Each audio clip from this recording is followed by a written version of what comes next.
வணக்க மக்களை, சற்றுமுன் கிடைக்கப்பட்ட தகவல் ஒன்று வெளியாகுள்ளதாம். அண்ணாமலைக்கு 50, இபிஎஸ்க்கு 50. அமித்ஷா போட்ட ஒரு மெகா பிளானா? அதிர்ச்சியில் அதிமுக. வாங்க வீடியோவை முழுமாக்கலாம். அதாவது தமிழக அரசியல் அடுத்த ஆண்டு நடைபெறுள்ள 2026 சட்டமன்ற தேர்தல் தான் தமிழகத்திலே அரசியல் களமானது இப்பொழுதே சூடுபிடிக்க தொடங்கிவிட்டதாம். அது மட்டுமின்றி அனைத்து கட்சிகளுமே தங்கள் கூட்டணி தொகுதி பங்கீடு என அனைத்து வேலைகளிலும் மும்பாரமாக செயல்பட்டு வருகிறது. அந்த வகையில்தான் அதிமுகவுடன் பாஜக மட்டுமே கூட்டணி வைத்த நிலையில்தான் பாஜக கேட்கும் தொகுதி பங்கீடு என்பது அதிமுகவை மிரள வைக்கும் அளவிற்கு அவர்கள் கேட்கும் தொகுதி பங்கீடு மிக அதிக அளவில் இருக்கும் என்று அரசியல் வியூகமெல்லாம் வகுக்கப்பட்டு இருக்கலாம்.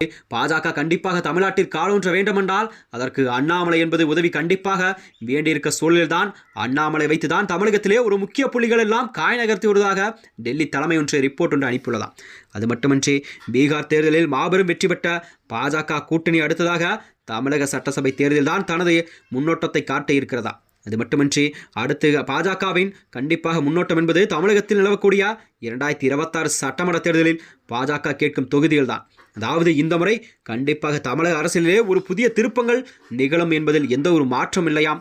அதற்கு ஏற்றார் போலதான் சில சம்பவங்களும் அரங்கேறி வருகிறதா. அதிமுகவில் ஏற்பட்ட பிளவு உட்கட்சி விவகாரம் என்பது அதன் தோல்விக்கு காரணமாகும் என்றும் பலரும் கூறி வரும் நிலையில்தான் அதிமுகவிலிருந்து நீக்கப்பட்ட ஒவ்வொருவராக டெல்லி சென்று அமித்ஷாவை சந்தித்து பேசி வருகிறார்.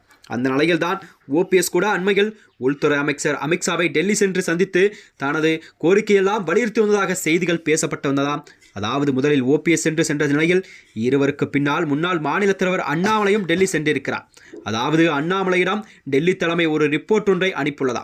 அதாவது உள்துறை அமித்ஷா அவர்களும் அண்ணாமலை அவர்களும் வெகு நேரம் பேசிக்கொண்ட இந்த கூட்டணி பேச்சுவார்த்தை என்பது கண்டிப்பாக தமிழகத்தில் பாஜகவுடன் எந்தெந்த கட்சிகள் எல்லாம் கூட்டணி சேரப்போகிறது என்பதே ஒரு முக்கிய விவாதமாக பார்க்கப்படுகிறது. அது மட்டுமின்றி தற்பொழுதைய மாநில தலைவராக இருக்கும் நயினா நாகேந்திரன் கூட டெல்லி சென்று நிர்மலா சீதாராமன் மற்றும் அமித்ஷாவை சந்தித்து பேசியிருக்கிறார். இவ்வாறு தலைவர்களெல்லாம் அனைவருமே அடுத்தடுத்து டெல்லி சென்று மத்திய அமைச்சர்களை சந்திப்பது என்பது அனைவருக்கும் வெறும் சந்தேகத்தை எல்லாம் ஏற்படுத்தியிருக்கிறதா.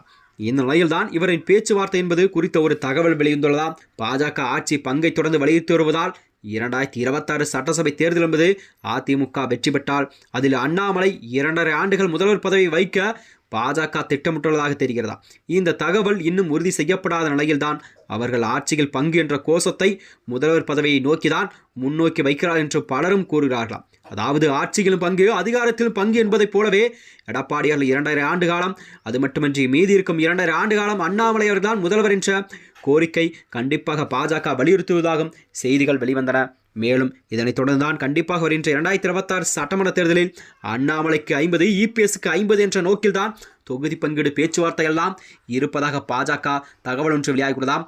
மேலும் இது போன்ற வீடியோக்களை தெரிந்து கொள்ள நமது சேனலை மறக்காமல் சப்ஸ்கிரைப் செய்து கொள்ளும். நன்றி, வணக்கம்.